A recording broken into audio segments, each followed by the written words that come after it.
हमने last lesson के अंदर जहाँ तक वर्किंग मुकम्मल कर ली थी, तो उसके अंदर हमारे पास स्ट्रेस स्ट्रेन ग्राफ्स वगैरह मुकम्मल हुए थे। ठीक है,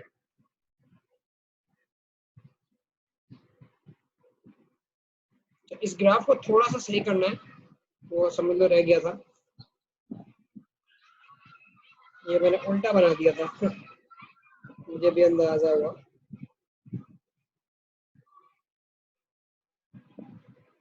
ऐसा होता है, ऐसा मुझे थोड़ा सा रिवर्स बन गया था, ये ग्राफ इस तरह का बन रहा था पॉलीथीन वगैरह और रबर के ना। अच्छा, रबर का जो मैंने ग्राफ बनाया था ना, वो असल में पॉलीमेरिक मटेरियल्स में ये इनिशियल पोजीशन जो होती है ना, यहाँ तक का पोर्शन से बना के दिखा दिया जाता है अक्सर रबर, उसके आगे का दिखाया नहीं जाता। इस वजह से मैंने बताया था कि वो हमेशा स्ट्रेस की तरह बेंड होता हुआ नजर आ रहा हो। और अगर आप इसी के अंदर इंक्लूड करें, जैसे मिसाल के तौर पर पॉलीथीन है, पॉलीथीन थैली जिसे बोलते हैं, तो पॉलीथीन जो है वो ब्रेक हो जाती है बहुत जल्दी, और उसमें इलोंगेशन बहुत ज़्यादा आती है, आपको फोर्स ज़्यादा नहीं लगानी पड़ती उसे डिफॉर्म करने के लिए। जो पॉलीथीन का ग्राफ होता है ना, वो कुछ ऐसा शुरू होता है कि यूँ आया और ये चलता गया चलता गया चलता गया, एक लेवल के बाद ये ब्रेक हो गया, तो ये वाला मामला होता है। थोड़े से टाइम के लिए इसका स्ट्रेस बढ़ता है, उसके बाद फिर आपको स्ट्रेस और मजीद इंक्रीज करने की जरूरत नहीं पड़ती, वो खिंचता रहता है और खिंचने के बाद टूट जाता है। जो थैली होती है ना, खींचो तो एकदम से उसमें एक पतली पतली जगह बनना शुरू हो जाती है, और उसके बाद थोड़ी देर में वो ब्रेक हो जाता है उसी जगह से। पॉलीथीन का ग्राफ कुछ इस तरह का बनता है, थैली जिसे आप बोलते हैं।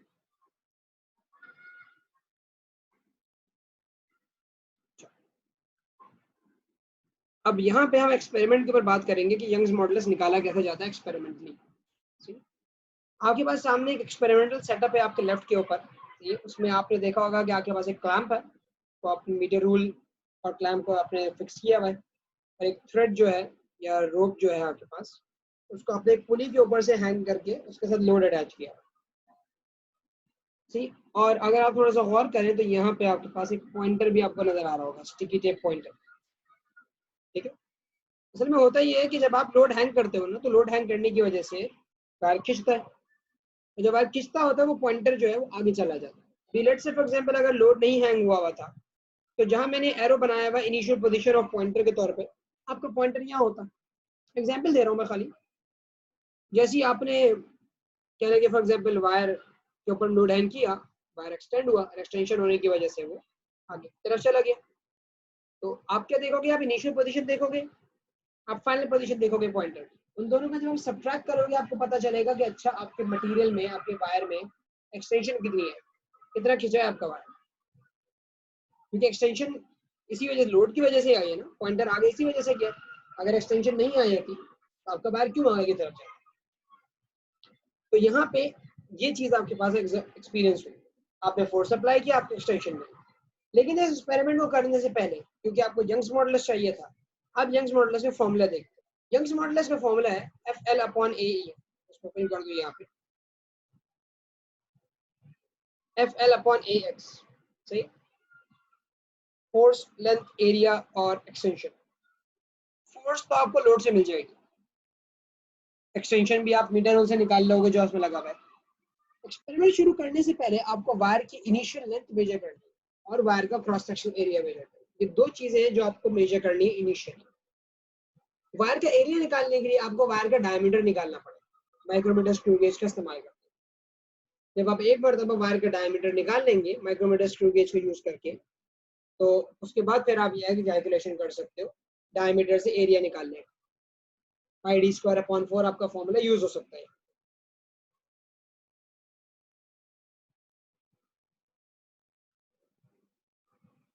सही, और जो लेंथ है आपकी, जो ओरिजिनल लेंथ है आपके पास वहां पर, वो यूज कर लोगे। आप वायर की ओरिजिनल लेंथ पहले से मेजर करके रखोगे कि मैं जो वायर में यूज करने जा रहा हूँ उसकी वैल्यू कितनी है, उसकी इनिशियल लेंथ कितनी है। तो वायर की ओरिजिनल लेंथ आपने यूज की, वायर का क्रॉस सेक्शन एरिया आपने यूज किया यहाँ पे।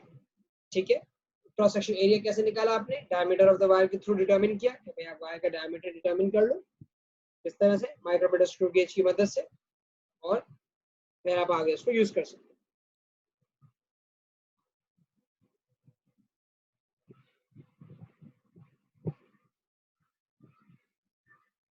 तो यहाँ पे ये एक्सपेरिमेंट हुआ है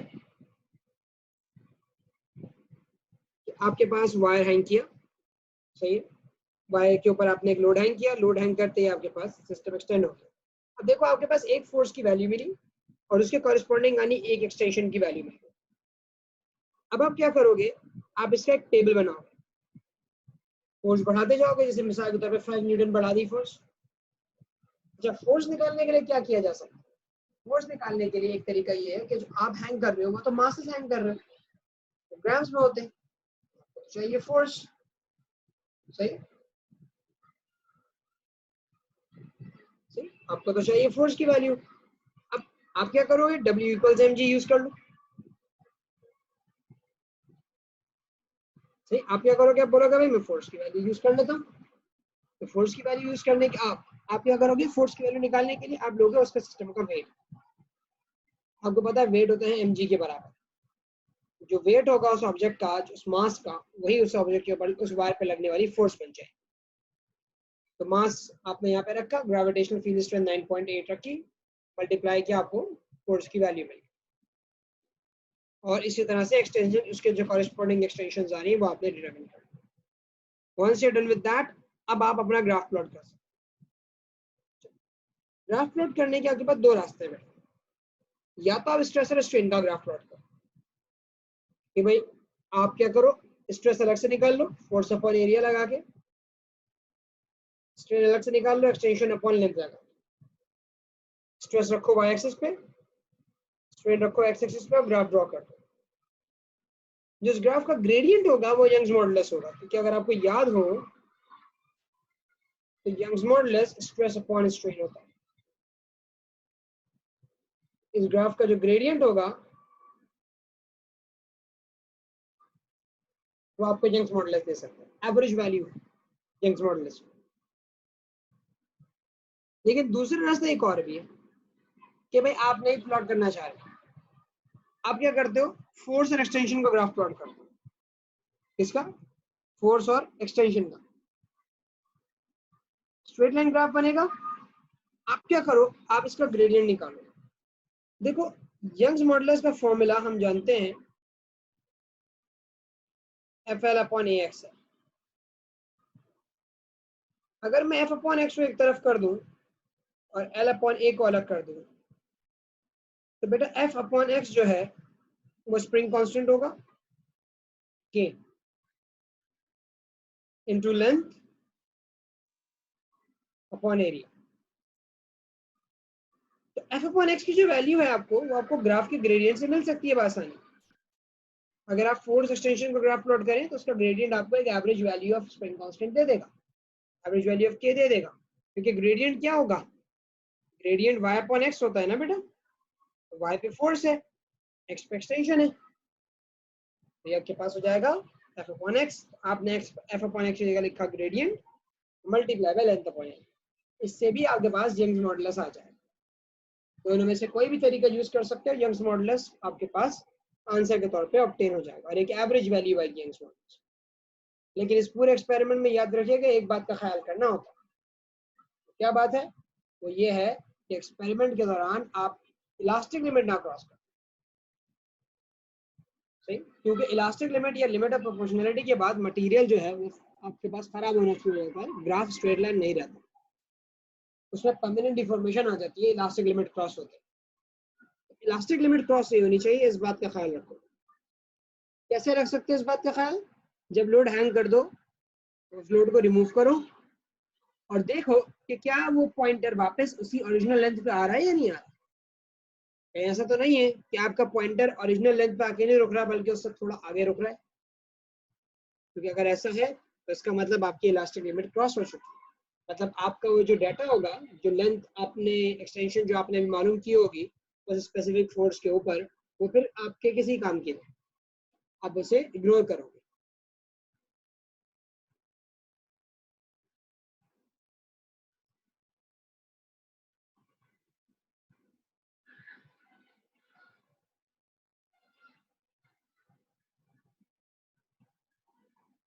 ठीक है भाई,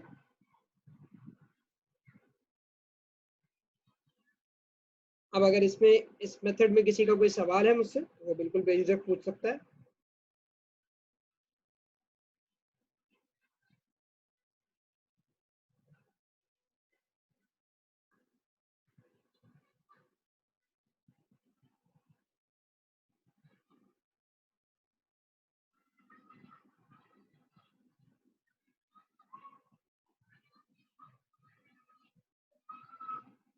जी ताऊ साहब बोलिए।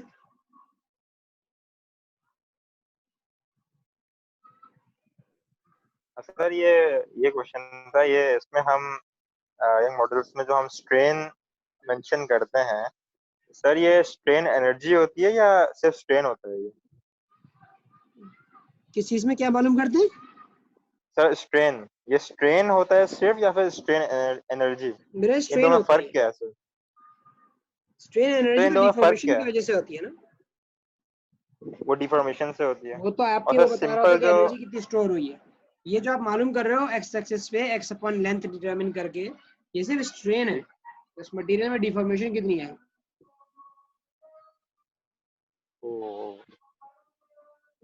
तो सर ये वो उसका उससे ताल्लुक तो नहीं है ना कुछ स्ट्रेन एनर्जी से? वो तो कम्प्लीटली डिफरेंट चीज है ना। हाँ हाँ वो अलग चीज है। सही। आसान हो जाए फिर फिर बताता हूँ।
एहसन साहब आपके सवाल का जवाब पेपर में ग्राफ गिवन होगा बिल्कुल।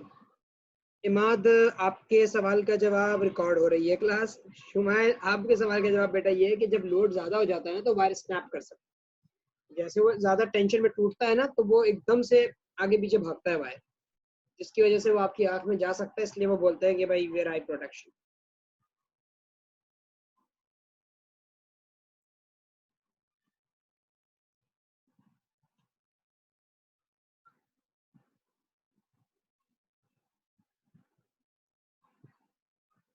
अब एक और छोटी सी चीज,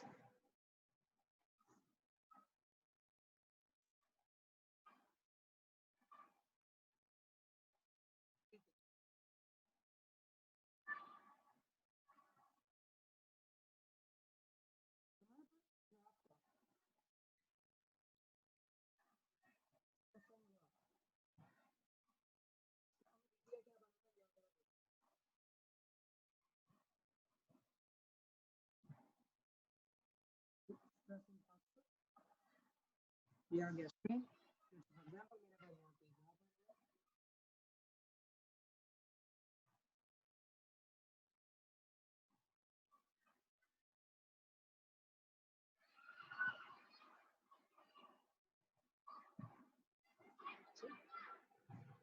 तो यहाँ पे ये हमारे पास एक स्ट्रेस स्ट्रेन ग्राफ आ गया। अब मैं बोलता भाई इसका एरिया में क्या बताएगा, जैसे ग्रेडियंट तो यंग्स मॉडुलस बता रहा है, समझ में आती है बात। इसका एरिया में स्ट्रेन एनर्जी नहीं बताता।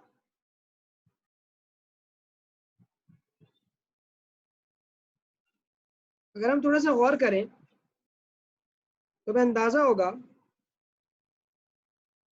कि भाई हमारे पास जो एरिया यहाँ पे बन रहा है इसमें एक्स एक्सिस के ऊपर स्ट्रेन है, वाई एक्सिस के ऊपर स्ट्रेस है। Area is half stress multiplied by strain. सही, ये तमाम चीजें आपके पास यहाँ पे क्या लोगे आप सोच के थोड़ा सा एनालाइज कर सकते हो कि ये हाफ स्ट्रेस इंटू स्ट्रेन है, ना कि हाफ एफ एक्स। अगर ये हाफ एफ एक्स होता तो चलो मानने वाली बात थी कि हाँ भाई आप कह सकते हो कि भाई ये आपको स्ट्रेन एनर्जी बता रहा होगा, लेकिन इस वक्त जो क्वांटिटीज मल्टीप्लाई हो रही है वो कुछ और है। अगर हम देखें यहाँ पे कि area half base into height होता है, बेस में स्ट्रेन, हाइट पे स्ट्रेस, ये तो हाफ स्ट्रेस इनटू स्ट्रेन हो गया। ये क्या चीज है? स्ट्रेस स्ट्रेन का प्रोडक्ट तो हमने कभी सुना ही, स्ट्रेस अपॉन स्ट्रेन सुना है। तो हमने क्या सोचा, मैं बोला यार इसको ब्रैकेट को तो ओपन करूँ, देखते हैं शायद कुछ निकले। स्ट्रेस की जगह लिखा फोर्स अपॉन एरिया, स्ट्रेन की जगह लिखा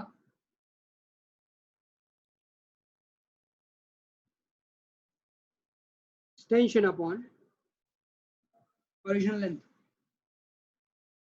ठीक है, अब मल्टीप्लाई कर दिया।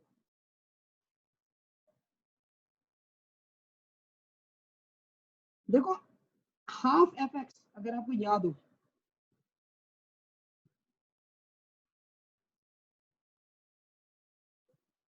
और ये 1 अपॉन एरिया इनटू लेंथ को मैं अलग रख रहा हूँ। Half F x, half F x आपकी स्ट्रेन एनर्जी या इलास्टिक पोटेंशियल एनर्जी होती थी। आपने पीछे निकाला था हाफ एफ एक्स का फॉर्मूला, स्ट्रेन एनर्जी या इलास्टिक पोटेंशियल एनर्जी डिटरमिन करने के लिए यूज होता था। तो मैं यहीं से इसको कंटिन्यू कर रहा हूँ आगे। ये है इलास्टिक पोटेंशियल एनर्जी,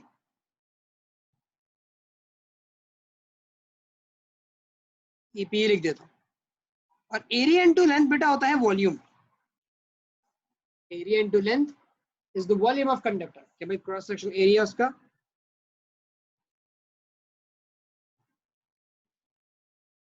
और ये इसकी लेंथ। ठीक है, तो ये आपके पास एरिया और लेंथ को मल्टीप्लाई करोगे तो आपके पास वॉल्यूम बन जाएगा। आपके पास जो ग्राफ का एरिया है ना, वो है elastic potential energy per unit volume, जिसको आप दूसरा क्लास में बोलते हो strain energy density. It doesn't tell you the elastic potential energy और the strain energy. Strain energy बोल दो या इलास्टिक पोटेंशियल एनर्जी बोल दो, एक ही बात। ये आपको बताते हैं एनर्जी डेंसिटी, कि पर यूनिट वॉल्यूम कितनी एनर्जी स्टोर हुई है। ये नहीं बता रहा पूरी बॉडी में कितनी एनर्जी, वो ये बता रहा है पर यूनिट वॉल्यूम कितनी एनर्जी है आपके पास। तो यहाँ पे area of stress strain graph tells strain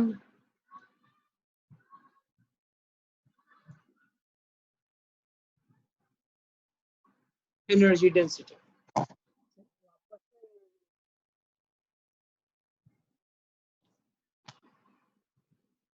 जब भी कभी आप स्ट्रेस स्ट्रेन ग्राफ से स्ट्रेन एनर्जी निकालने जाएं तो कभी भी खाली एरिया निकाल के सवाल मत एंड कर दीजिएगा। अगर आपको इलास्टिक पोटेंशियल एनर्जी या स्ट्रेन एनर्जी चाहिए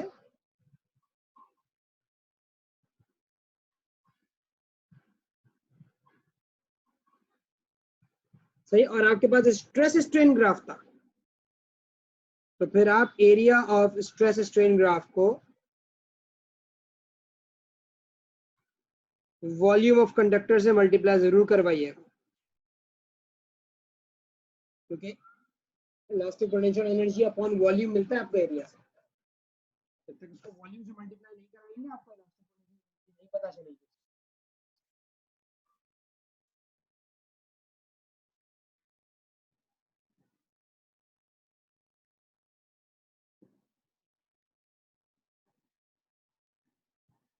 सही है ना?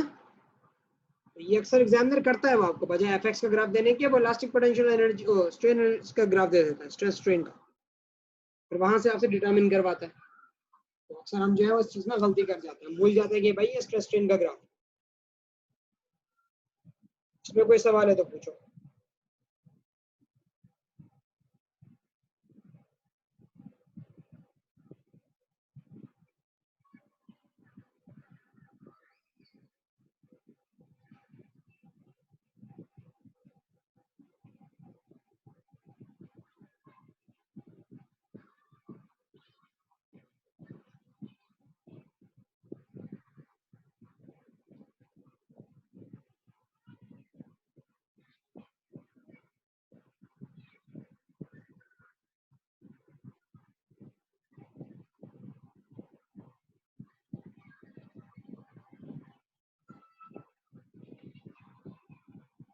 मसला तो नहीं है भाई?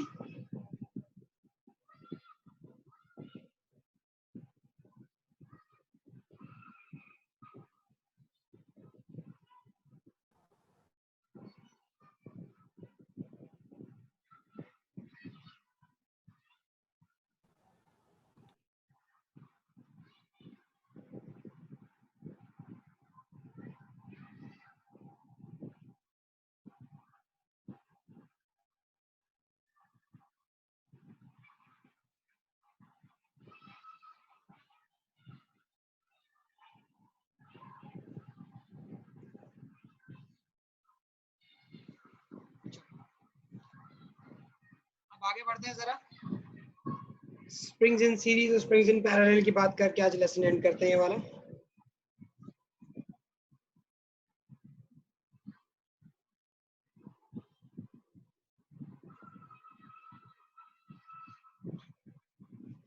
देखिए जब स्प्रिंग्स को सीरीज में अटैच करते हैं, सीरीज में अटैच करने का मतलब ये वन आफ्टर अनदर, सही, अक्रॉस में नहीं, एक लाइन में अटैच करते हैं। तो उस केस में जैसे अगर मेरे पास ये दो स्प्रिंग्स हैं, दोनों के स्प्रिंग कांस्टेंट सेम है, एग्जैक्ट सेम सिमिलर स्प्रिंग्स,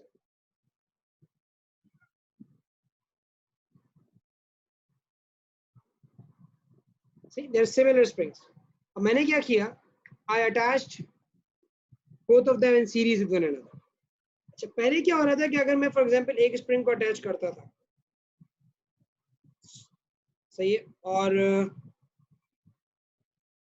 उस पर मैं कोई लोड हैंग कर दिया करता था,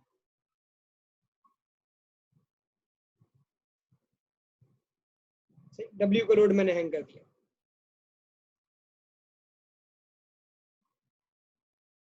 तो हमारे पास लेट्स से एक्स की एक्सटेंशन आती थी उस एक स्प्रिंग के ऊपर जिसका स्प्रिंग कांस्टेंट के था,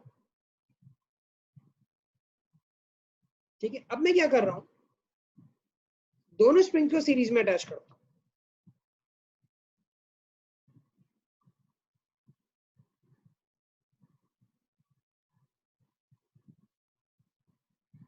दो स्प्रिंग्स हैं, सीरीज में अटैच कर दिए एक के नीचे एक, और अब मैं लोड हैंग कर रहा हूं,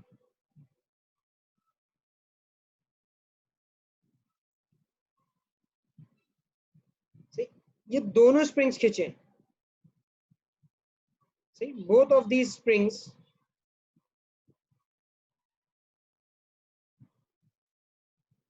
हैव स्ट्रेच्ड आउट, क्योंकि जब मैंने लोड हैंग किया तो इस लोड की फोर्स दोनों स्प्रिंग्स में गई बेटा,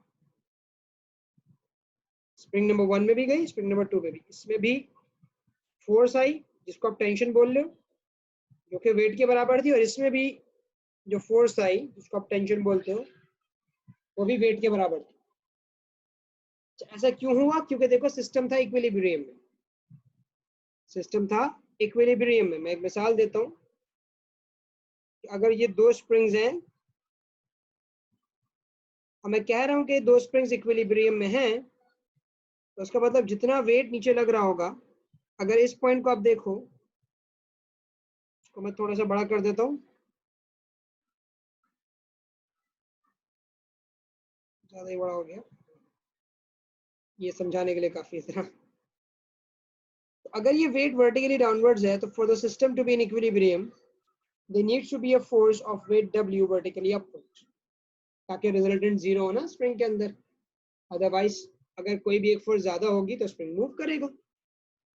अगर मैं वेट को थोड़ा सा ऊपर लिफ्ट कर लूं और छोड़ूं तो स्प्रिंग को नीचे गिरा देगा, खींचेगा स्प्रिंग, क्योंकि फोर्सेस बैलेंस नहीं थी। अगर मैं स्प्रिंग को थोड़ा और नीचे खींच दूं, मतलब वेट से होल्ड करके उसको थोड़ा और नीचे खींच लूं और रिलीज करूं, तब स्प्रिंग की फोर्स ज्यादा हो जाएगी और वो मास को ऊपर लेके चला जाएगा। तो जहां कहीं भी फोर्स ज्यादा होगी वहां सिस्टम एक्सेलरेट करेगा। लेकिन अगर मैं कह रहा हूं कि मेरा सिस्टम बैलेंस्ड है, तो जितना वेट डाउनवर्ड्स है उतना ही वेट अपवर्ड होना चाहिए। तो अगर वेट W के नीचे लग रहा है तो फोर्स अपवर्ड भी W होगी। फिर मैंने टेंशन की आपको बात बताई थी बेटा कि पूरे स्प्रिंग में हमेशा एंड्स के अक्रॉस आपको सेम फोर्स मिलती है, क्योंकि स्प्रिंग के अंदर या किसी भी चीज में जो टेंशन फोर्स होती है, कि अगर इसको मैं खींच लूं यहाँ पे,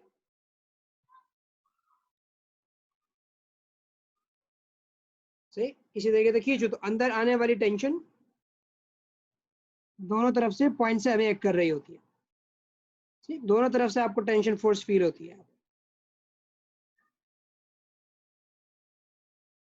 ये वाली बात है। तो अगर यहाँ से फोर्स W की आ रही है तो ऊपर भी W की फोर्स होगी।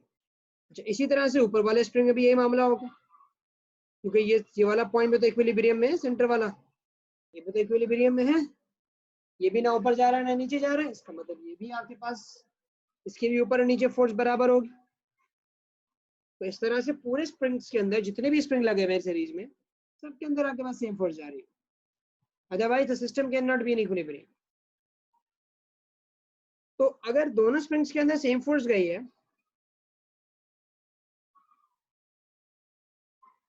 तो दोनों स्प्रिंग्स एक्स और एक्स की एक्सटेंशन से खींचे होंगे,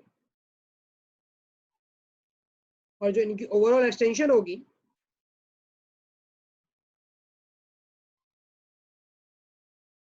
तो पहले के मुकाबले में डबल हो चुकी है।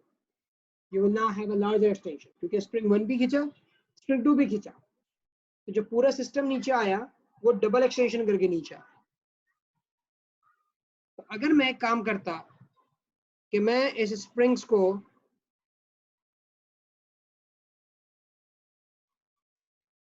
एक सिलेंडर में बंद कर देता, नहीं दिखाता कि अंदर मैंने क्या चीज हैंग की हुई है, मैं बोलता कि भाई पहले ये मास लीजिए, इसको एक स्प्रिंग पे हैंग कीजिए। आप एक स्प्रिंग पे हैंग करते, आपके पास मिसाल के तौर पे एक्सटेंशन आती 2 mm की, फिर मैं आपको बोलता ये मास लीजिए, इस क्यूबॉइड के अंदर भी स्प्रिंग है, नीचे से हुक निकला हुआ है, हैंग कीजिए जनाब इसको।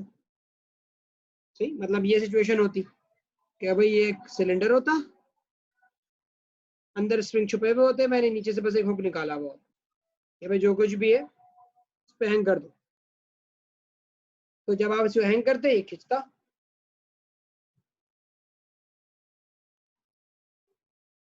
सही, स्प्रिंग नीचे से नजर आता है, यहाँ पे आपने लोड हैंग किया हुआ होता, लेकिन उसको ये नहीं पता था कि अंदर एक स्प्रिंग है, 2 स्प्रिंग है, कितने स्प्रिंग लगे हुए, या कोई और कोई किस्म का स्प्रिंग लगा हुआ है नहीं। जब वो देखता कि सारे है तो ज्यादा खिंच गया, तो पहले के मुकाबले में डबल की एक्सटेंशन आ गई, पहले का हमारे थे एक्सटेंशन ज्यादा आई है। तो वो क्या कंक्लूड करता, वो ये कंक्लूड करता, वो बोलता कि सर आपने अंदर एक हल्का स्प्रिंग लगाया। तो बोलता कैसे भाई हल्का स्प्रिंग लगाया, बोलता सर आप देख लें, आपने पहले एक स्प्रिंग दिया मुझे, मैंने उस पर जब हैंग किया उसमें 2 मिलीमीटर की एक्सटेंशन है, जब मैं इस वाले सेटअप पे हैंग कर रहा हूँ तो मुझे एक्सटेंशन 4 mm की मिल रही है, मेरा सिस्टम 4 मिलीमीटर नीचे आ गया। तो ये मतलब हुआ ना कि अंदर स्प्रिंग हल्का वाला लगाया हुआ है आपने, तभी तो ज्यादा खींच गया है। सॉफ्ट स्प्रिंग ज्यादा खींचता है, हार्ड स्प्रिंग कम खींचता है। तो फिर मैं क्या करता, मैं इसको सिलेंडर खोल के दिखाता, बोले देखो सिलेंडर खोल के, जब वो सिलेंडर हटाता उसे क्या नजर आता अंदर के, यार ये तो जो मुझसे छुपाया हुआ था ये कोई सॉफ्ट स्प्रिंग नहीं था, ये तो वही वाला स्प्रिंग है, बस एक नहीं लगे हुए, 2 लगे हुए और सीरीज में लगे हुए।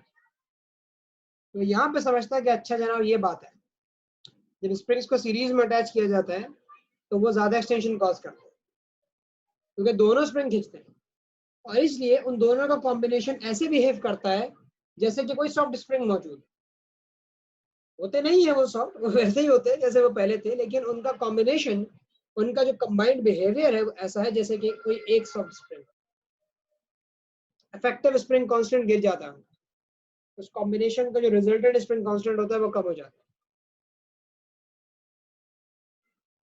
और एक्सटेंशन जो है आपके पास बढ़ जाती है। तो स्प्रिंग इन सीरीज में जो बातें हैं वो हम यहाँ पे लिख देते हैं। सबसे पहली चीज कि force experienced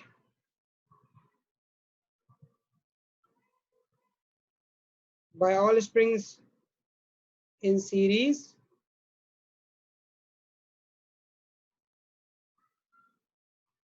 is same and equal to the load applied.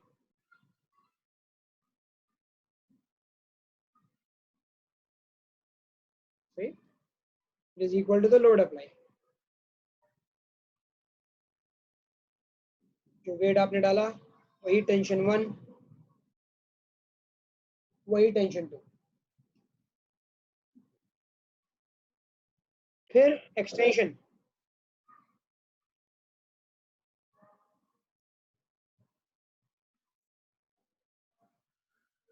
extension of the combination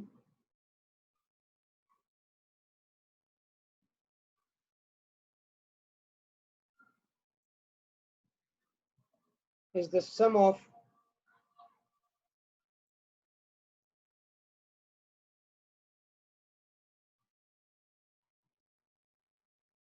individual extensions of springs। कि जो टोटल एक्सटेंशन आएगी वो हर स्प्रिंग के इंडिविजुअल एक्सटेंशन का सम होगा। एक 2 मिलीमीटर खींचा, एक 3 मिलीमीटर भी खींचा, तो कुल मिला के 5 मिलीमीटर की एक्सटेंशन हो। अब ये कह सकते हो कि जो टोटल एक्सटेंशन है उन दोनों की सम, भले उसमें कितने 3-4 स्प्रिंग्स लगा दो, सबकी एक्सटेंशन का सम होगा। और अगर स्प्रिंग्स एक जैसे,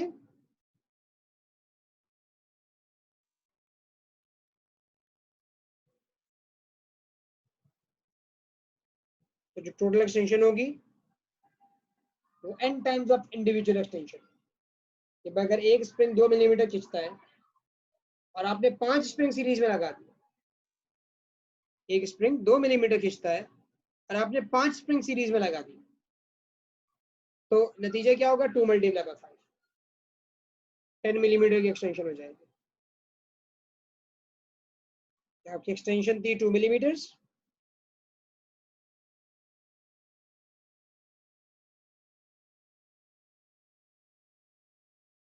और number of springs 5।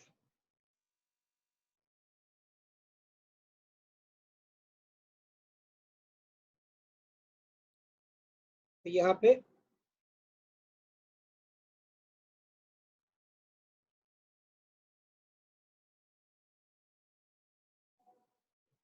Overall extension 10 millimetre हो जाता है, मतलब पूरा सिस्टम 10 मिलीमीटर नीचे आता है। और इन दोनों बातों को कंबाइन करके आप इसकी स्प्रिंग कांस्टेंट के बारे में भी लिख सकते हैं। Springs in series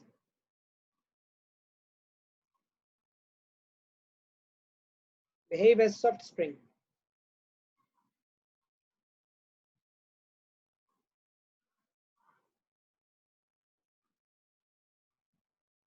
They behave as a soft spring. क्यों?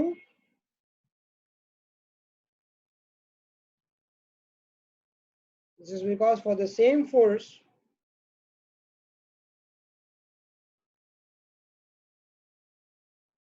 the combination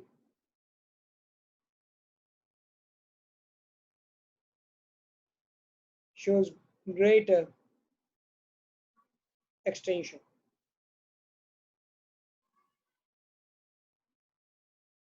See? For the same force, the combination shows greater extension. ये वाली बात।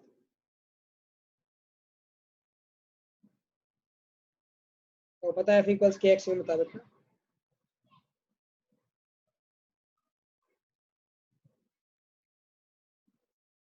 के बढ़ेगा तो एक्सटेंशन कम हो जाएगी, सही, और अगर एक्सटेंशन बढ़ेगी तो के कम हो जाएगा। तो यहाँ पे यही हुआ, एक्सटेंशन बढ़ गई इसलिए इफेक्टिव के कम हो। इसका जो फॉर्मूला बनता है, अगर आपका इफेक्टिव स्प्रिंग कांस्टेंट निकालना है,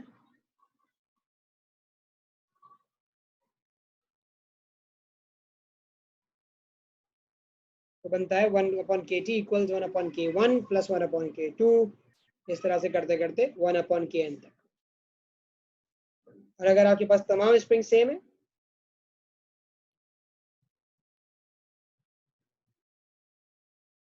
आप सबको 1/k plus 1/k plus 1/k करते करते जितना चाहो आप लिख सकते हो, सही। तो ये हो जाएगा n/k, जितने स्प्रिंग्स लगाए हुए वो सब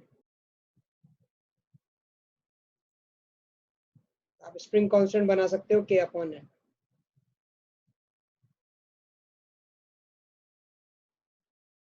एक्सटेंशन हुआ था nx, स्प्रिंग कांस्टेंट हो गया k/n। मतलब एक्सटेंशन n टाइम्स बढ़ेगी, स्प्रिंग कांस्टेंट n टाइम्स कम हो जाएगा, आसान जबान में बोलूं। एक्सटेंशन n टाइम्स बढ़ेगी, स्प्रिंग कांस्टेंट n टाइम्स कम हो जाएगा, क्योंकि दोनों आपस में इनवर्सली प्रोपोर्शनल है। एक चीज जितनी टाइम्स बढ़ेगी अगली चीज उतनी ही टाइम्स कम हो जाएगी। तो अगर आपका स्प्रिंग कांस्टेंट, आपकी एक्सटेंशन 5 गुना बढ़ गई, आपका स्प्रिंग कांस्टेंट 5 गुना कम हो चुका है। अगर पहले स्प्रिंग कांस्टेंट 100 था तो 5 टाइम्स कम हो चुका होगा, 20 रह गया। ये बात। और अगर चूंकि एक्सटेंशन पहले आ रही थी 2, अब वो आ रही है 10, यहाँ पे इसका रिवर्स हो गया।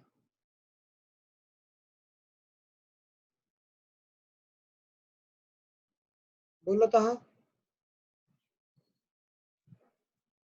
सर ये एक बात बताएं कि स्प्रिंग कंटेंट कांस्टेंट चेंज होने से एक्सटेंशन तो चेंज होती है, लेकिन जो अगर स्प्रिंग कांस्टेंट हमने चेंज करी तो उससे टेंशन फोर्स जो एक्ट कर रही है स्प्रिंग में, उनको कोई फर्क आएगा? नहीं, नहीं, टेंशन फोर्स सेम जाएगी, आपके पास एक्सटेंशन में फर्क पड़ेगा खाली। स्प्रिंग कांस्टेंट अगर कोई हार्ड स्प्रिंग लगाया हुआ तो कम खींचेगा, जो सॉफ्ट स्प्रिंग कम लगाया खींच। हुआ वो ज्यादा खींच जाएगा। मतलब ये है कि अगर एक आपने बहुत मोटा स्प्रिंग लगाया हुआ है और इसके नीचे आपने एक बहुत पतला सा स्प्रिंग लगाया हुआ है, आप अगर लोड हैंग करते हैं तो ये थिक वाला स्प्रिंग बहुत मामूली सा खींचेगा, नीचे वाला स्प्रिंग बहुत ज्यादा खींच जाएगा, ये वाला मामला होगा। लेकिन फोर्स दोनों में सेम जाएगी। फोर्स हमेशा, टेंशन फोर्स हमेशा सेम रहेगी। बिल्कुल, क्योंकि वरना उसके बाहर सिस्टम इक्विलिब्रियम में नहीं आ सकता ना बेटा। खुद सोचो, हाँ ऊपर वाले इक्विलिब्रियम। स्प्रिंग में फोर्स ज्यादा हो, नीचे में स्प्रिंग में फोर्स कम हो, तो जो पॉइंट है वो इक्विलिब्रियम में कैसे होगा? ऊपर फोर्स 100 ऑब्वियसली। न्यूटन की अब जा रही है, नीचे 20 न्यूटन की है, तो वो बैलेंस तो नहीं हो सकता ना सिस्टम। अब ठीक है। सही।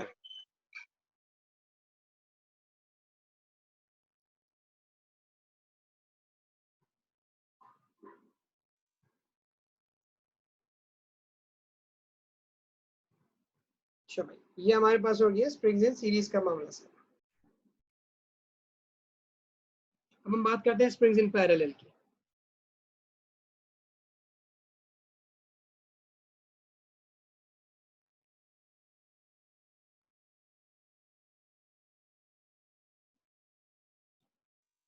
स्प्रिंग्स इन पैरेलल के केस के अंदर हम क्या करते हैं, जैसे दो स्प्रिंग्स हमारे पास पहले थे, सही, दोनों सिमिलर स्प्रिंग्स थे।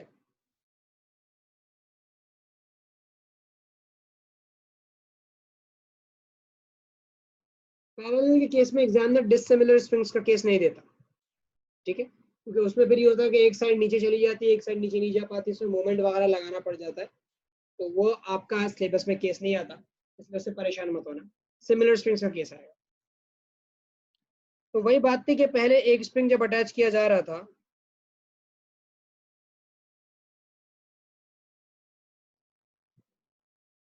तो वो एक्सटेंशन होती थी उसके अंदर, आप लोड डब्ल्यू हैंग करते थे, उसमें एक्सटेंशन आ जाती थी एक्स। मिसाल ले लीजिए, एक्स आती थी भाई हमारे पास वही 2 मिलीमीटर। अब मैंने क्या किया, मैंने इन दोनों स्प्रिंग्स को एक दूसरे के साथ पैरेलल में अटैच कर दिया।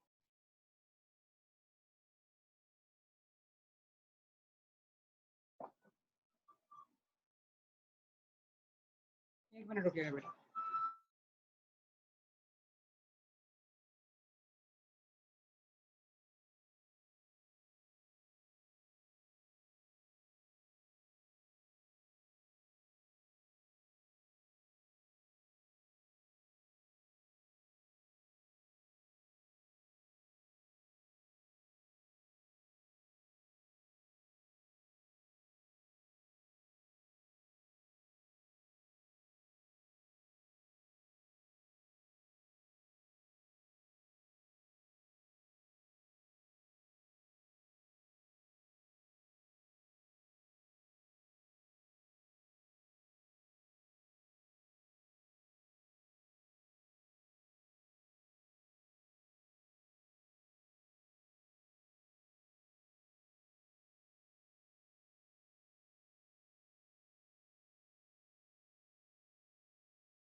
ठीक है जनाब।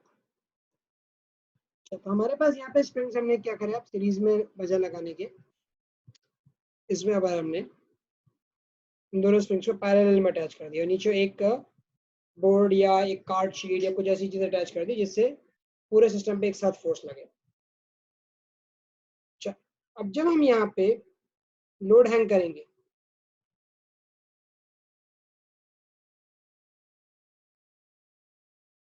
तो पूरा सिस्टम नीचे एक्सटेंड करेगा।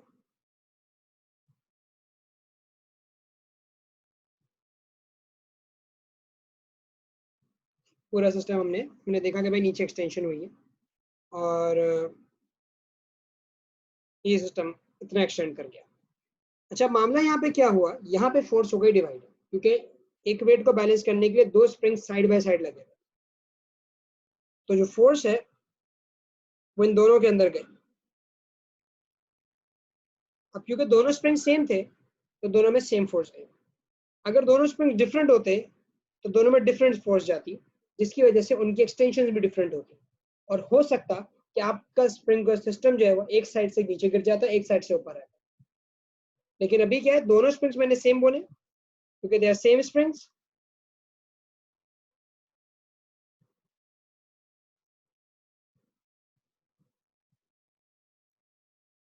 सो T1 is equal to T2, चाहो तो उसको T बोल दो, बस एक टेंशन आ गई। और क्योंकि दोनों इक्वल है, अब आपको पता है भाई जो वेट है वो T1 और T2 के सम के बराबर होता है, दोनों फोर्स जितनी डाउनवर्ड है उतनी ऊपर, सिस्टम इक्विलिब्रियम में है। और आपको पता है आपने इन दोनों को T बोल दिया है, तो जो टेंशन की वैल्यू होगी वो वेट के हाफ के बराबर हो जाएगी।